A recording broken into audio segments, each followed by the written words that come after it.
കേരളത്തിൻ്റെ പല പ്രദേശങ്ങളിലും കനത്ത മഴ പെയ്യുന്നു എന്നാണ് നമുക്ക് മനസ്സിലാക്കുന്നത്. നിങ്ങൾക്കറിയുന്ന പോലെ ചില സാങ്കേതിക പ്രശ്നങ്ങൾ ഉണ്ടാകുന്നുണ്ട്. കണ്ണൂരിൽ നിന്ന് അരുൺ പൂപ്പറമ്പ തത്സമയം ചേരുകയാണ്. അരുൺ, കണ്ണൂരിൽ കാര്യമായി മഴ പെയ്യുന്നുണ്ടല്ലോ, രാത്രിയിലും കാര്യമായ മഴയുണ്ടായിരുന്നു. എന്താണ് ഇപ്പോഴത്തെ അവസ്ഥ അവിടെ?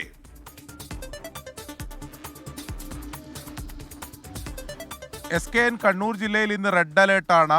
ഇന്നലെ രാത്രി ശക്തമായ മഴ കണ്ണൂർ ജില്ലയിലെ വിവിധയിടങ്ങളിൽ പെയ്തിരുന്നു. മലയോര മേഖലയിലും ശക്തമായ മഴ ഉണ്ട് എന്നതാണ് നമുക്ക് ലഭിക്കുന്ന വിവരം. പ്രത്യേകിച്ച് ചെറുപുഴ, പേരാവൂർ മേഖലയിൽ നല്ല മഴ ഇന്നലെ രാത്രി പെയ്തിരുന്നു. അതോടൊപ്പം തന്നെ അഴീക്കോട്, പയ്യന്നൂർ ഉൾപ്പെടെയുള്ള മേഖലയിലും ശക്തമായ മഴ പെയ്തു എന്നതാണ് നമുക്ക് ലഭിക്കുന്ന റിപ്പോർട്ടുകൾ. എവിടെയും നാശനഷ്ടമോ മഴക്കെടുതികളോ ഇതുവരെ കണ്ണൂർ ജില്ലയിൽ റിപ്പോർട്ട് ചെയ്തിട്ടില്ല. ഇപ്പോൾ രാവിലെ മഴ അല്പം മാറി നിൽക്കുന്ന സാഹചര്യമുണ്ട്. പക്ഷേ കൂടുതൽ ശക്തിയോടെ മഴയുണ്ടാകും എന്ന് തന്നെയാണ് കാലാവസ്ഥാ നിരീക്ഷണ കേന്ദ്രത്തിൻ്റെ മുന്നറിയിപ്പുള്ളത്. എന്തായാലും ജാഗ്രതാ നിർദ്ദേശം ജില്ലാ ഭരണകൂടം ഇന്നലെ തന്നെ സ്വീകരിച്ചിരുന്നു. അതിൻ്റെ ഭാഗമായിട്ടാണ് വിനോദസഞ്ചാര കേന്ദ്രങ്ങളിലെല്ലാം ഈ അടച്ചിടുന്നതിന് വേണ്ടി നിർദ്ദേശം നൽകിയത്. അതോടൊപ്പം 3 ദിവസത്തേക്ക്, അതായത് ഇന്നും നാളെയും മറ്റന്നാളും കോറികളുടെ പ്രവർത്തനത്തിന് നിരോധനം ജില്ലയിൽ ഏർപ്പെടുത്തിയിട്ടുണ്ട്.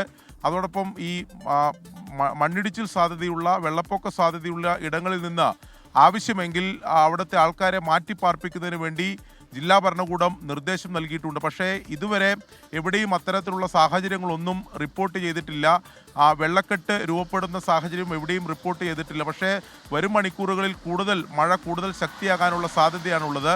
ഞാനിപ്പോൾ നിൽക്കുന്നത് ദേശീയപാതയുടെ നിർമ്മാണം നടക്കുന്ന, ഇന്നലെ കഴിഞ്ഞ ദിവസം മണ്ണിടിച്ചിലുണ്ടായ കുപ്പത്താണ് ഞാനിപ്പോൾ നിൽക്കുന്നത്. നമുക്ക് അതിൻ്റെ ദൃശ്യങ്ങൾ കാണാം. SKN വലിയ അപകടാവസ്ഥയിലാണ് ഈ കുപ്പത്തെ നിർമ്മാണം നടക്കുന്നത്, അതായത് കുന്നിടിച്ച് നിർമ്മാണം നടക്കുന്ന സ്ഥലമുള്ളത്. അവിടെ ഇപ്പോൾ കഴിഞ്ഞ ദിവസം ഇടിച്ചിലുണ്ടായതിന് തൊട്ട് റോഡിനോട് ചേർന്ന ഭാഗത്ത് ഈ കോൺക്രീറ്റ് സ്ലാബുകളൊക്കെ നിരത്തി ആ രീതിയിലുള്ള സുരക്ഷാ ക്രമീകരണങ്ങൾ മാത്രമാണ് ഇവിടെ ഒരുക്കിയിട്ടുള്ളത്.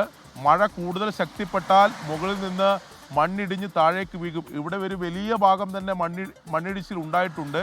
അത് കൂടുതൽ മണ്ണിടിച്ചിലിന് സാധ്യതയുണ്ട് എന്നതാണ് നമുക്ക് ഇവിടെ നിൽക്കുമ്പോൾ അറിയാൻ സാധിക്കുന്നത്. പക്ഷേ മറ്റെന്തെങ്കിലും നടപടികൾ ഇതിൻ്റെ ഭാഗമായിട്ടുണ്ടായിട്ടില്ല. ഇത് തടയുന്നതിന് വേണ്ടി കോൺക്രീറ്റ് സ്ലാബുകൾ മാത്രമാണ് ഇവിടെ ഒരുക്കിയിട്ടുള്ളത്. അതോടൊപ്പം തന്നെ ഇതിൻ്റെ മറുവശത്ത് ജനവാസ മേഖലയാണ്, വീടുകളാണ്.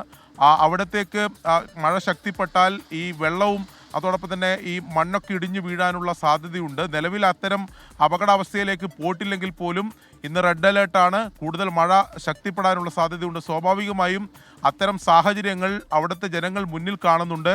അതുകൊണ്ട് അവരും ജാഗ്രതയോടെയാണ് നിൽക്കുന്നത്. ഉടൻ തന്നെ ഇവിടെ പരിഹാര നടപടികൾ ഉണ്ടാകണം. ഇത് തടയുന്നതിന് വേണ്ടി വെള്ളം തിരിച്ചുവിടുകയോ അല്ലെങ്കിൽ ഈ ഇവിടെയുള്ള മണ്ണ് നീക്കം ചെയ്യുകയോ എങ്ങനെ ചെയ്താലും അതിന് പരിഹാര നടപടി